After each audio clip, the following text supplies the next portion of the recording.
All right, we are live. We are back again with the She Is Me conference. We want to welcome Libby Tozer from Southern Australia and the She Is Seen movement. Libby, take it away. Thank you. Thanks for having me, Lisa.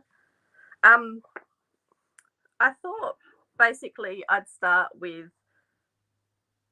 how and why She Is Seen began. So, and I've just realised I've got the wrong bit open. This will work better. So, I'm Libby Tozer, and I live on Nurrinjeri land in South Australia, and I'm an author, photographer, and the founder of the She Is Seen movement.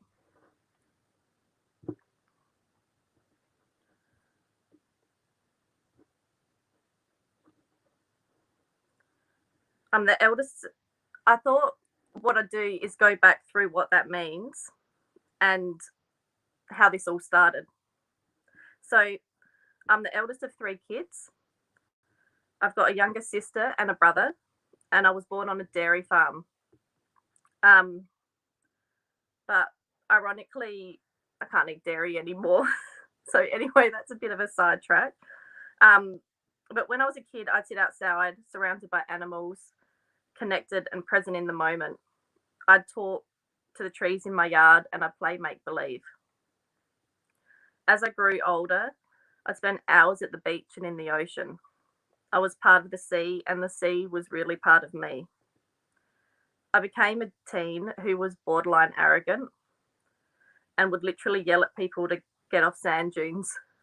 I was passionate, fiery, and I knew that nature was my thing. Years later, on a family holiday, we watched a movie called Point Break, which, if you haven't seen it, it's a surfing movie about surfers who are bank robbers and also gang members. And after watching that, I was convinced that I wanted to become a surfer. So, from that moment, I begged my parents for a good 6 months to get me a surfboard. Having known where the inspiration came from, in particular, my dad was fairly anti the whole concept, but eventually they caved into my persistence and I got my first board.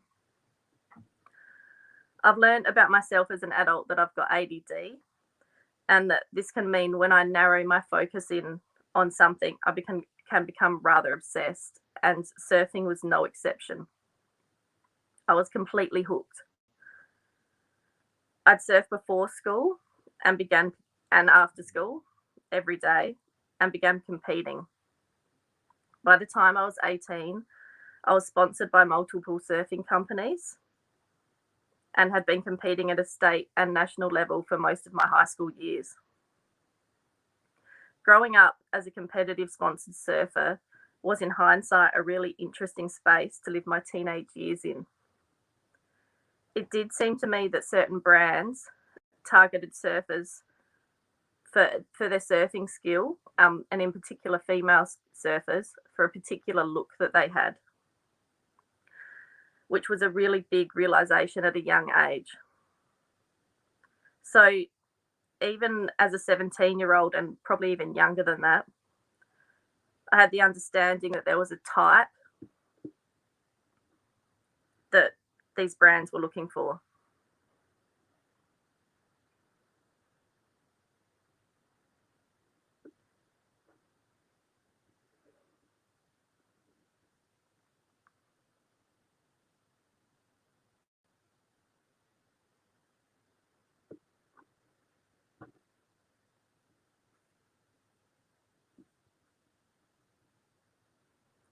At 14, I started working in a nature park where I met some amazing people. And it was there I was introduced to tarot cards, which became really interesting, and I got into spirituality in a really big way. This was one part of me, yet at the same time I was working a lot. I was I was finishing school off and in a relationship, and unbeknownst to me, I was really being shaped by society into what a woman is meant to be. I'd stopped singing in front of the mirror long ago. After all, I didn't like the reflection looking back at me. I was spending less time in the water and more at work. I became less sure of myself and my beliefs, but I'd dream a lot of faraway places, lands, and different realities. I started teaching surfing from about 16, and I still do every now and again now.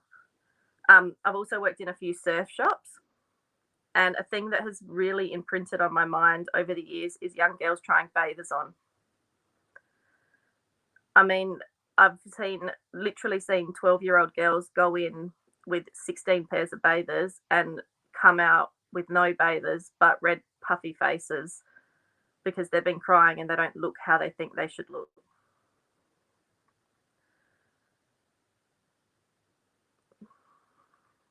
Or girls lining up for wetsuits for a surfing lesson with tears in their eyes because they don't want to be seen in public. And then, of course, there are others that don't even participate so they can avoid bathers and wetsuits completely. These are really young kids, around 12 to 14, and our messed up society's already told them that they're not good enough, that they need to change, and for some reason made them feel safe to be unseen. Made them feel safer to stay unseen. At 18, I burnt out and completely stopped surfing. At 19, I bought a house, and at around 25, after years and years of really bad gut health, I became quite sick and topped it off by growing a melanoma, which I was incredibly lucky to have been doing a sailing course with a friend who also happens to be a doctor. And she saw this black spot on my face and she said, "Have you had that looked at?" And I was like, "No, but a couple of people have said it's getting a bit bigger."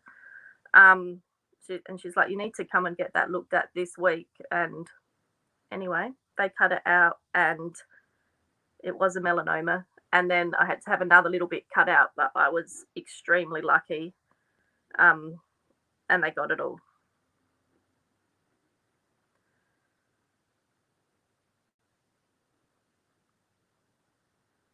So I'd been working a lot, not surfing at all, really. And well, no, I hadn't been surfing for years. And now I felt like I was getting a real slap in the face. I believe it was a call from the universe to pay a bit more attention to me. So then at 26, I became a mum and found new parts of me. And I really learnt new ways of feeling guilty. At 27, I interrupted my then partner and his lover in my bed. And that was a fairly abrupt end to a 10-year relationship.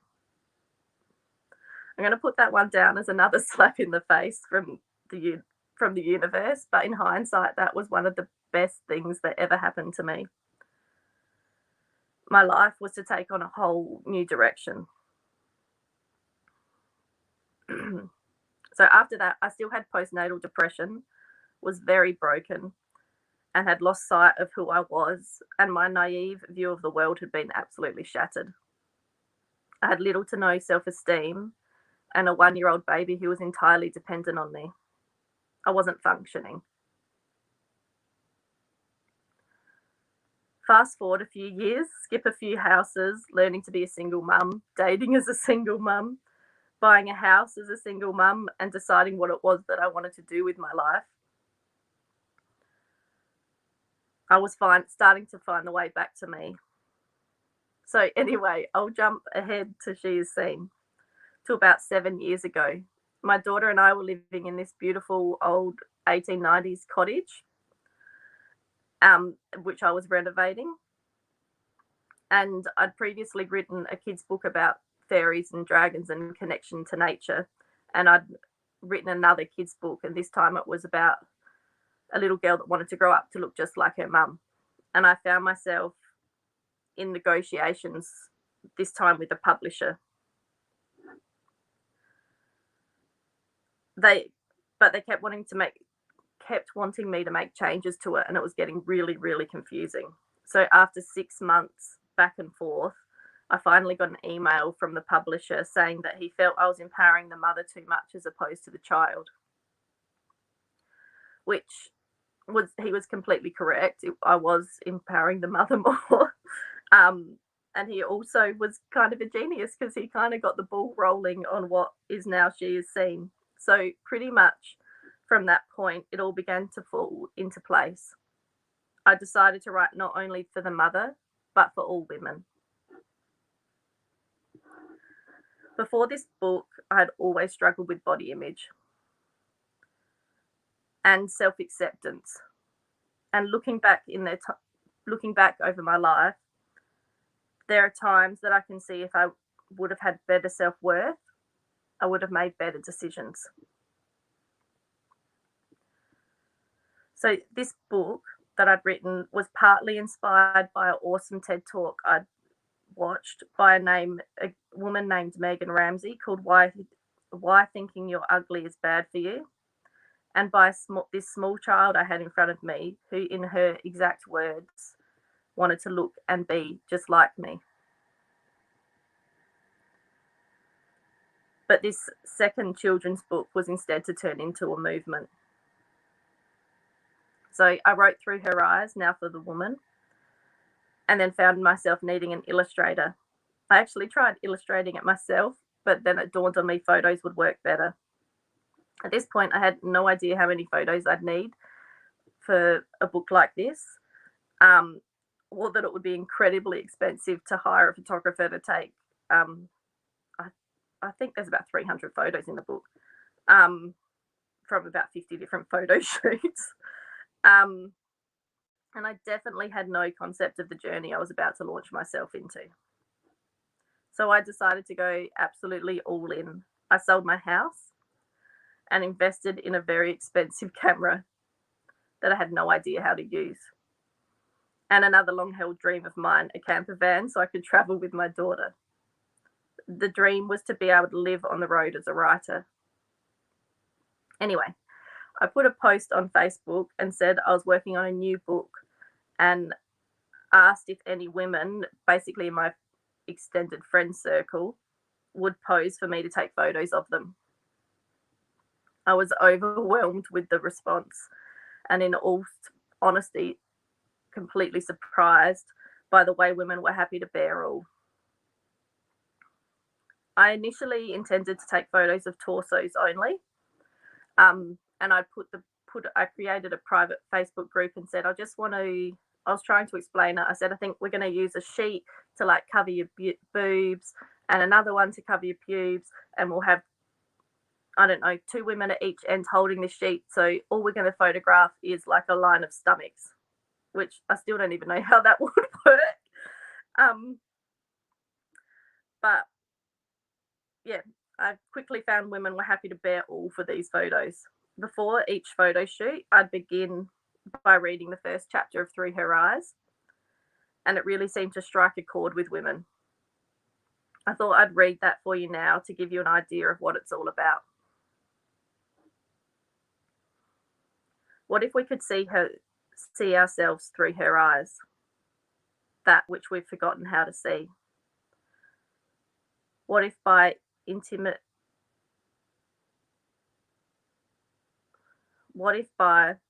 imitating us, she is saying, Mum, when I grow up, I want to look and be just like you. So she plays dress-ups in your clothes to look as you do. She literally walks in your shoes to move as you can. She longs for long legs like yours to dance under the stars until the moon leaves the sky. She truly craves the comfort only your arms can give. Yet we forget. What if by judging ourselves, we are judging future parts of her, when all she wants to be is all that you are, because to her, you are everything she could ever hope to be. With the time, this little girl becomes a woman, then a mother herself. Tenderly she begins with wobbly steps, breathing life into the dormant parts of her being, every moment awakening her to the sacredness of motherhood. Then there he is, her own baby boy, with wise little eyes staring into the depths of her soul. He delights in making her smile while seeing her in ways she has forgotten she ever saw herself, clasping his tiny hands around her cheeks, holding her gaze, looking upon her as if she is the most beautiful woman who ever lived. With soft arms to hug and a tummy to rest his tiny head upon, she not only fits in the glorious shoes so long ago dreamt of, but can dance through the night until the stars leave the sky. She only needs to remember her value is so much more than she gives herself credit for. Yet she has forgotten.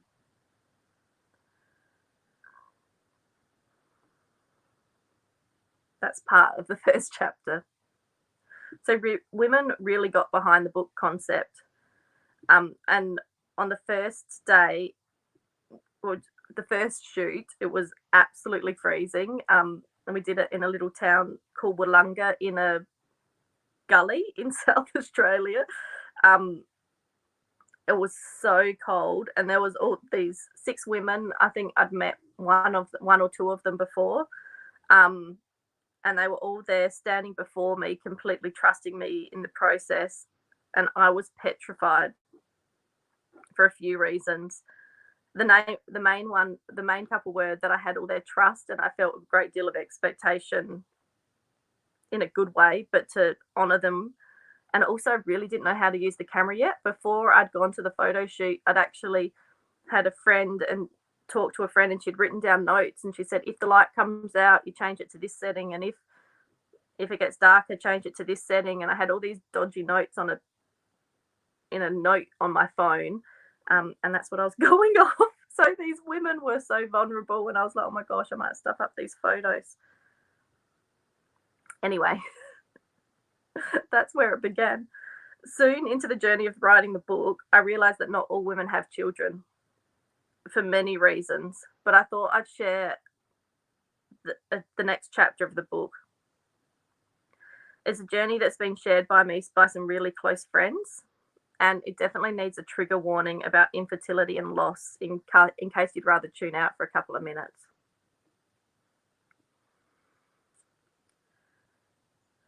It wasn't that she didn't want you, not that she didn't care, nor that she couldn't see what life would be without you. She had truly allowed to imagine herself. She had truly allowed herself to imagine what it would be with you. She did. When her guard was down, she did. She let her hope take over, letting you in. She let your soul whisper to hers, and she dreamed a dream of what it would be for you to be born. So, through no fault of her own, she imagined what it would be like to hold you in her arms, to smell your soft newborn skin, to sing to you, to soothe your worries the best way she knew how. And she knew what it would be to have your heart beat within her. She would love you with all that she is, making decisions bigger than herself before she even knew who you were. Because without a doubt in her mind, she loved you more than she could understand. Yet for her, it was not meant to be. This woman was not to birth you as her child. Her babe was not to make it to her arms. No matter how much she loved you, she just couldn't make it work. Your physical incarnation, she couldn't make it be. She wept for you. She wept for herself. She hated, she self-blamed. She cried, yet we all know she tried. We know that she is more than enough. She is every bit of wisdom a mother could be. Yet this was not the way it was going to be. She knew that this time for you was not meant to be. So she sang her dreams far out beyond this space, hoping her chance would come again. But in this lifetime, she never got that chance. For the choice was not hers to make. Her body just could not be told. It simply would not hold. For all the willing and the wanting, the praying and the faiths, the remedies, the hospitals, the hope she dared to dream. This mama for you was simply not going to be. Now, who was she? The girl who danced with a doll in her hands, who had wished upon the most magical moon. Who was she if she was not to be the mother she always thought she would be? For the girl who did not become a mother is no less a woman, nor maiden, nor crone. She can still be a matriarch. She can still share her wisdom with the collective, and her femininity stands as her strength. For any woman, whether she is childless by choice or whether that choice was not hers to make in this lifetime, brings a knowing to her people. By honouring her life path, she gifts a nurturing light and essence to our planet, igniting a healing essence for the collective. She shares joy with the women who she holds close, and her light and truth are felt far beyond this space. Her wisdom and all of its uniqueness is our blessing. The knowledge she holds dwells within, waiting only to be witnessed, felt, and believed before it is activated, allowing her to birth her own magic into the far reaches of the cosmos.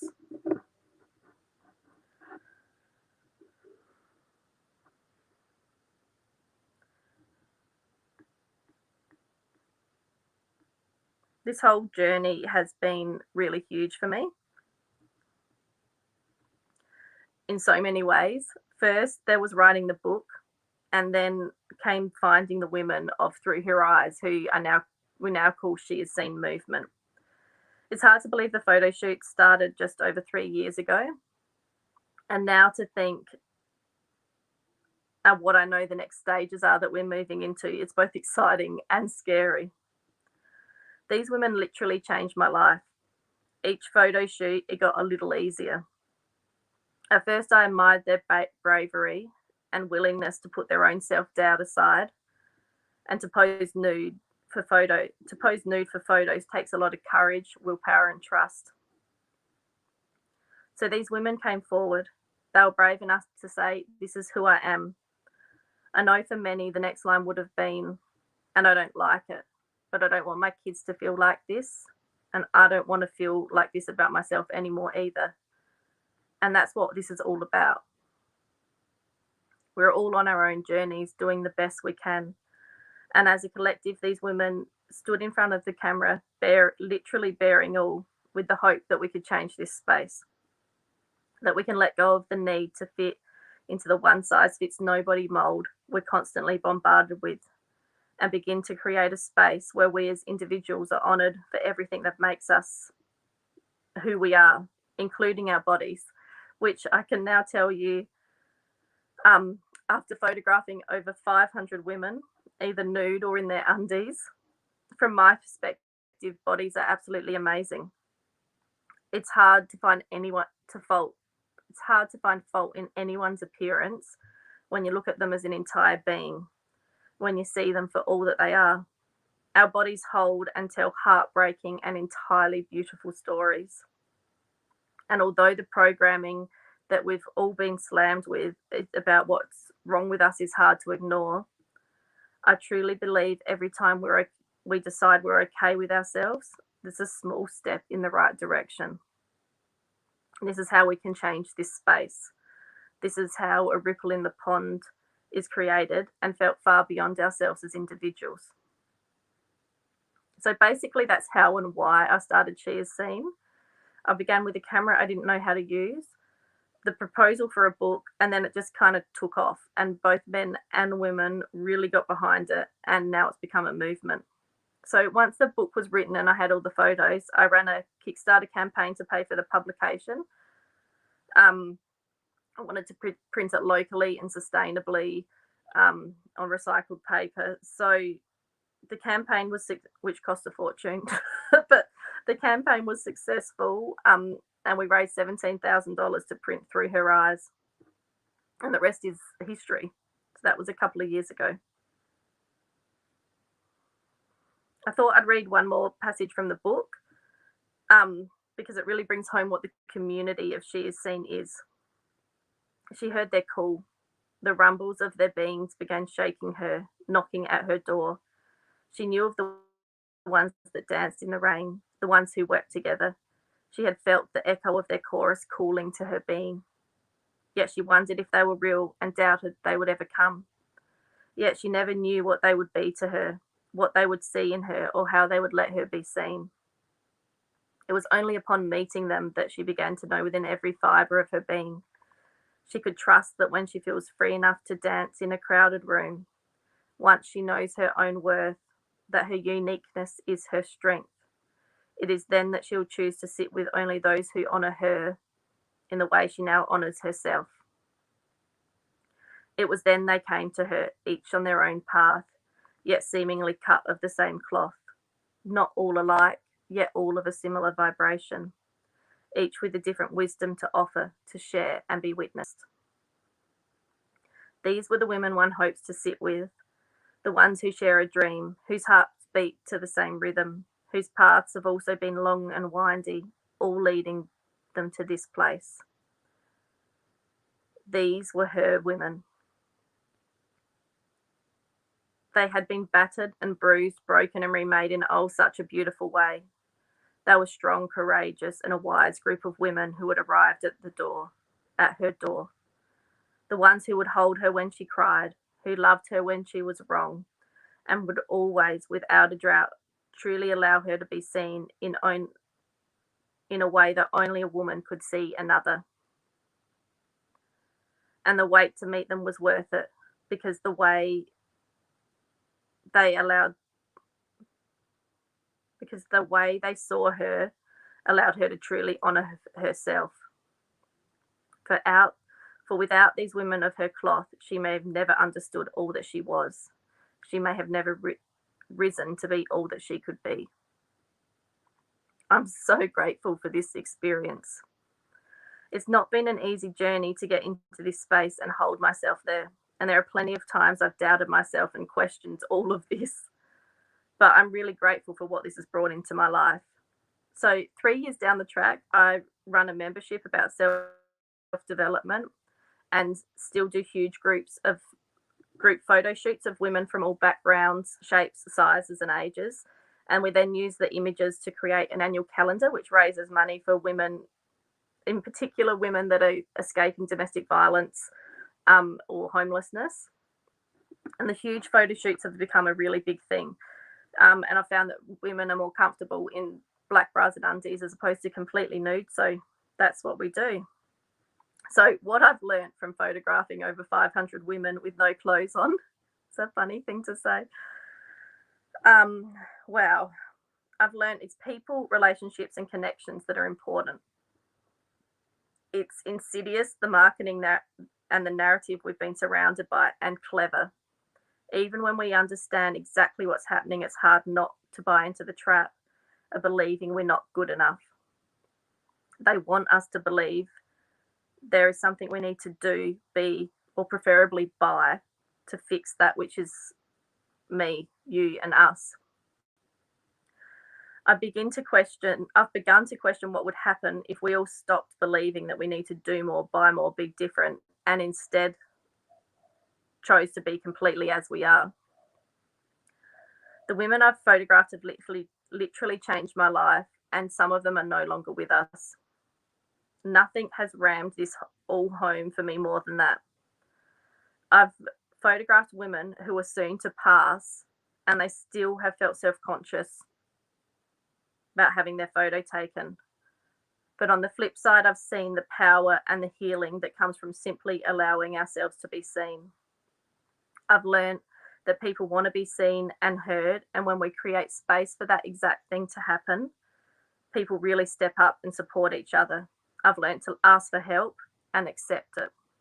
I've learned that I'm good at some things and hopeless at others, and that letting people take hold of what they're really good at means projects can really succeed. I've learned allowing others to contribute their skills where they are needed to help people feel seen and heard, and I guess really take the stage. This last few years, I've had to embrace failing publicly and being so honest at borderlines on too much information. But I think that's how we find connection to each other, by sharing our truths, our struggles, and our stories. In truth, I'm still learning and I don't have it all sorted. And there are plenty of days I get dressed, look in the mirror, and lose it because I'm feeling too fat or too something or all of the wrong things. But I also have learned that this is how we've been taught to think. But when looking at another, I honestly think all shapes are stunning. It's so easy to get caught up in our perceived flaws, but standing in front of a group of women with no clothes on, the conversations can be mind blowing, humbling, and most definitely life changing. In my opinion, every shape is beautiful. This sounds so trivial, but when you look upon a person as an entire being, their body starts to talk. The stories of their life are often laid upon their skin like a roadmap of beauty. Why would you want a flawless canvas when the marks upon us can be fascinating and beautiful as the stars are alive? Flawless bodies don't exist, and why would we want them to? I never understood how damaging airbrushing was until I began taking photos of women, the majority of whom all have their inner dialogue of shame going on. No matter what shape or size, nearly all women have stretch marks, cellulite, lumps, bumps. Seriously, it doesn't matter if they run marathons or if they don't do any exercise at all. I've yet to photograph a woman with the perfect, flawless baby like skin because, that would actually be really weird. Despite what we have been told or led to believe, I think it's the marks on our skin that actually hold true beauty. And I know that flawless skin is a marketing line that erodes our self worth and that of our kids and projects a completely unacceptable and unattainable image of what bodies look like. And if you want to go further down that rabbit hole, there's how they operate, but that's a whole nother story. So where are we now? I have a podcast called She Is Seen, which is a space I use to interview women about taboo topics, ones that affect many of us, but that largely go unspoken. I believe there is great power in shifting shame by sharing stories and destigmatizing parts of our lives that shed light in places that have been hidden away for way too long. So what's next for the movement? Well, I've actually got some huge things happening at the moment, and I'd love to invite you to be involved. This is a movement, and a movement needs all the voices we can get. Our mission statement has become a movement with the intention of shifting shame by sharing stories and by flooding both print and social media with images of what women actually look like. Early next year, we plan to launch a magazine. I've now got a team of amazing women who help me. And from this point, I'd honestly love to connect with you to help share your story and help shift bucket loads of shame. Lisa's included a link here so you can join my email list and get involved. And it's the place where I make all the announcements, and there will be definitely lots of opportunities for collaboration coming up. So please find us on the socials at She Is Seen Movement, and join our email list and get involved. Thanks so much for hanging in there and listening to all of this. And if you feel called to, please reach out and get in touch because I would really love to connect. And thank you, Lisa. I'm so grateful for this opportunity to share a bit about She Is Seen Movement with the She Is Me conference. This is a beautiful space and a really exciting project that you've started up, and I feel very honoured to be part of it.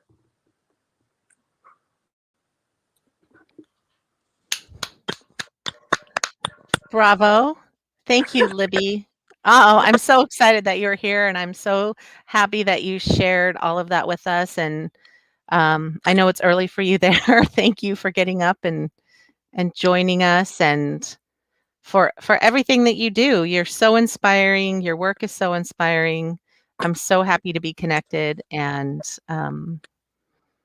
we're all on the same path. So I'm just excited to reach across the oceans and join hands with you and everybody else that She Is Seen, and really just make this happen. changing the world. Really exciting. The Yeah. collaboration aspect of everything is, I think it's really, I think we're meant to work together. I don't think we're meant to do this alone. Right. It's exciting. Agreed. So thank you for opening up. Agreed. Well, that concludes the She Is Me conference. 32 amazing women that we've spent 4 days with, and I just want to thank everybody for joining us. We are not done. We are continuing. We have a big surprise coming up for October, so stay tuned. And if you are interested in speaking, please reach out and let me know. We have plenty of opportunity. Thank you, everyone.